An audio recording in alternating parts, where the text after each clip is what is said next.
This tech pullback we got yesterday, snapping the NASDAQ 7-day win streak. Mike, you were here to see it firsthand. Yep. Explanations? I would say you could make observations and descriptions more than explanations, but the setup was obviously there. Not just 7 days up in the NASDAQ 100, but statistically as stretched to the upside as you've only been a handful of times, let's say a half dozen times in the last decade. So the makings for a enough for now moment for the momentum sector of the market was absolutely there. NVIDIA obviously embodies everything in an amplified way. That was the case yesterday as well. Opens up 3.5%, ends up down 3.5% on the day. Very similar action to a day in March 8th. Opened up about 3% at a new high. Downside reversal. What happened after that? That was a short-term peak for the momentum factor in the market. Yeah. It flattened out relative to the rest of the market, didn't do much. NVIDIA actually had like a 15% plus pullback ultimately over the next month or two. But you look at a chart, I guess, a longer-term chart, you barely see it. It's like a little stutter step. But I think you can sort of be prepared for the at least possibility that this could result in rotation, as it did yesterday, or it could create a little bit more of more chop because you do have these expirations. It kind of clears the decks. It's sort of like all the accumulated call option buying in the hottest stocks essentially comes due today. The dealers that had to buy the stock to hedge it, they can kind of ease back, and then you have the market you're left with afterward. I mean, look at that sideways action right after that outside reversal day that you referred to back in March. We talked about last night on Fast Money. That was perhaps one of the greatest buying opportunities that you could have ever been presented with. On a split-adjusted basis, the stock was down to 88 or something like that intraday. Now look at where we are here. Yeah. The key is... It did get down to 76, I think, split-adjusted, ultimately. Yeah. Right. The key is, will the buyer step in at this point in the cycle? It was a very different picture back in March in terms of what has been priced in. I think it's also notable, though, that it's not just NVIDIA alone with an outside reversal. We saw Broadcom first with the outside reversal on Tuesday, so it was sort of a bit of foreshadowing in terms of people examining this AI semi-space, thinking about the stretch that the NASDAQ has had, and reevaluating positioning, triple which doesn't help the situation. And so here we are. We were on pace for the NASDAQ's longest win streak of the year so far. Also had this these stories on the wires looking at Fed fund futures bets and this idea that one particular trade would get paid well if Powell turned the July meeting into a live one, which got some discussion. Yeah, I guess that's sort of been kicked around. Didn't Alan Blinder, say last week on our air he thought July actually would be a smart time to think about going?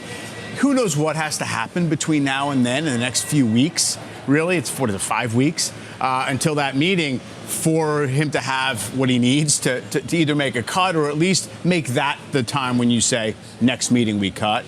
But yeah, I think a lot of, it's interesting because we're talking about the market responding to its own mechanics here in a lot of respects, both for the Fed funds futures and how that spills into stocks and these parts of the market that have essentially gotten too big for their shell in a way, and they kind of wag the dog in the absence of macro. And so we're, I know we're going to talk about a lot of that stuff in terms of the index weightings and the ETF flows.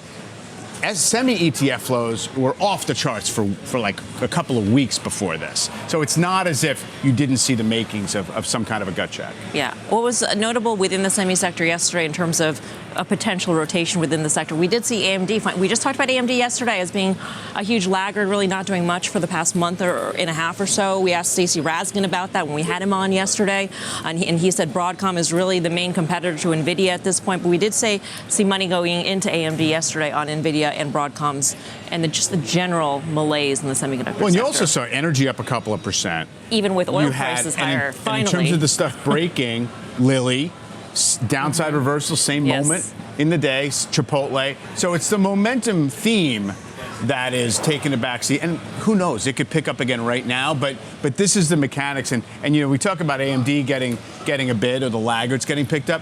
That's a mechanical action of saying like, oh, the momentum trade is actually long high momentum, short low momentum. And so if you're unwinding the trade, both wings of it kind of move. Yeah, it's getting fueled to some degree by news. Qualcomm's going to open down almost 2% on this journal report that some Snapdragon chips in the Samsung Galaxy make some computers unable to run various elements of Adobe software or Fortnite.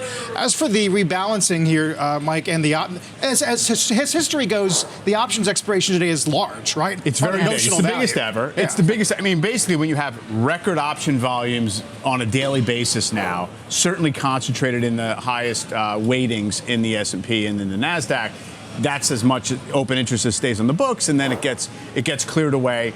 You also, there's all these other, you don't want to get into it too deeply, but there's all these other products out there, these insurance type products, these hedged fund products, where everyone kind of knows what they have to do when it gets to these quarterly moments, and they have to either take on or rehedge risk, or they have to have an asset allocation move. A lot of that gets done in advance of the actual expiration. But yes, so this is going to be one of those moments where you're starting with a relatively blank slate on Monday. It doesn't say anything directionally, but sometimes inflections in trends do happen around those points. I mean, I think it's 5 trillion, depending on the number. They're putting the estimates 4.5 to 5.5. Yeah, 5.5 trillion. Yeah, notional value. Notional value. It does depend on your estimate. Yeah, and notional is kind of funny, right? It's just like the grand, underlying value of that. But and then of course people focusing on the XLK, the S&P Tech Spider rebalance, which is part of this. And it's not a lot of money in the grand scheme. It's $10 billion likely moving from Apple to NVIDIA in terms of the fund. These stocks are worth more than $3 trillion each, let's remember. But it does again show that because the products don't want to get too skewed in one direction, they have to not be market cap weighted. I mean, they have to have these adjustments. Even the NASDAQ 100 is really skewed. I mean, if it was just pure market cap weighted, Apple, Microsoft, NVIDIA would be a lot bigger than they are in there.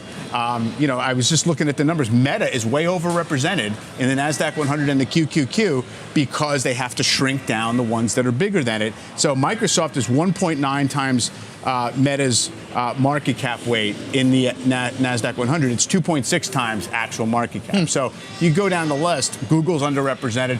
And I think that's an interesting element of it, where it's just the market's gotten away from the wrappers to a degree. And it brings me back to 2018, remember when they created the communication services sector? And part of that was, well, telecom's only 2% of the index. Tech is 26. Let's shovel something from tech into something new called communication services. Guess what? You got tech down to 20. After that, it's up to 33. Right. You just can't keep beating it back. Yeah. Kenny Polcari with us. All right, Kenny. Are you still waiting for a pullback? Absolutely, and I'm hoping that, this weakness that we saw yesterday in NVIDIA, and the weakness, I think it's down again this morning just a little bit, is going to be the catalyst to kind of ignite that pullback. Because like any, like a wealth manager, you're looking for opportunity. You don't necessarily want to be chasing things at their highs. You want to be buying things kind of at a discount. So I'm still hoping that we get this pullback. Have you bought any NVIDIA yet? Well, I've owned it. I've owned it for a while. Actually, after the split, I think my average cost now is about $13. So I own it. The firm owns it. I have not bought it yet since the split, right? I have not chased it up here. I considered it, and then it started getting away from me. So once again, I said, you know what? I'm going to wait for it to pull back because it's going to pull back. It's done nothing but go up straight in a row, straight line up. It's got to pull back. So I'll buy it when it pulls back. So on a sunny Friday morning in summer, Kenny Polcari is hoping for a downturn in the stock market. You have a nice weekend, Not Kenny. a crash. Don't make it sound like it's a disaster. I just want to see it pull back a little bit, take some of the fluff out, shake the branches. How long have you been saying this for? I've been saying it for a while, and look what's happened. It's, one day I'm going to be right, because one day we're going to get hit with something that nobody expects, and suddenly the bottom's going to fall out, and everyone's going to go, oh, my God. That's going to be the opportunity. That will be the Polcari moment, and we'll bring you back on for that particular moment, okay? Kenny, you're all right. You have a great weekend, and we'll see you soon. Promise. You too. There are a few things I want to discuss about NVIDIA. First, we have been very, and I mean very, overbought for quite some time now. This chart is on the daily time frame, so one candle is one day. And you can see on the RSI that NVIDIA stock has been ripe for a pullback for quite some time now. At the same time, the overall market has been consistently trading at new all-time highs, and so the major indices are ripe for a pullback as well. On that note, I find it interesting that after NVIDIA reported earnings back in February of this year, the stock reached a relative low around April 19th, so about 2 months after earnings were released. Of course, patterns tend to repeat themselves, but they do not have to. If this pattern were to repeat itself, then we could expect some softness in NVIDIA lasting into mid to late July. But of course, there are so many factors at play here, and I don't know what the future holds. I can't guarantee anything. NVIDIA's annual meeting of stockholders is scheduled for this coming Wednesday, June 26th, at 12 p.m. Eastern, 9 a.m. Pacific. Other than that, I don't know of any other events that NVIDIA has planned between now and their next earnings release, which will likely be sometime in mid to late August. I think the pullback we're seeing in NVIDIA and the overall market is partially due to today being such a large option expiry, and of course we typically see quite a lot of rebalancing during the summer, so it would not surprise me if some firms are trimming some of their NVIDIA profits to reallocate that capital to other stocks that haven't been getting as much attention as NVIDIA has recently. Additionally, some firms that are anticipating Fed rate cuts this year may also be starting to rotate slightly out of big tech and into some of the smaller and mid-cap names in anticipation of a potential rate cut this year. So to summarize everything with NVIDIA, in the short term, I would not be surprised to see a pullback. Over the next couple quarters, I am cautiously optimistic that NVIDIA is likely to beat earnings, especially so considering that the company will most likely realize some revenue from Blackwell, their latest generation of chips, before the year ends. If NVIDIA delivers strong earnings and strong forward-looking guidance over the next couple quarters, I think the stock still has room to run. Of course, we have to keep an eye on the overall market as well because a pullback in the entire market will also pull NVIDIA down with it, or at least way down on NVIDIA. I'm curious to know your thoughts on NVIDIA in the comments below. Please leave a like on this video so more people will see it. And while you're down there, please consider subscribing. It's free, and you can always change your mind. Thanks for watching, and hopefully I'll see you in the next video.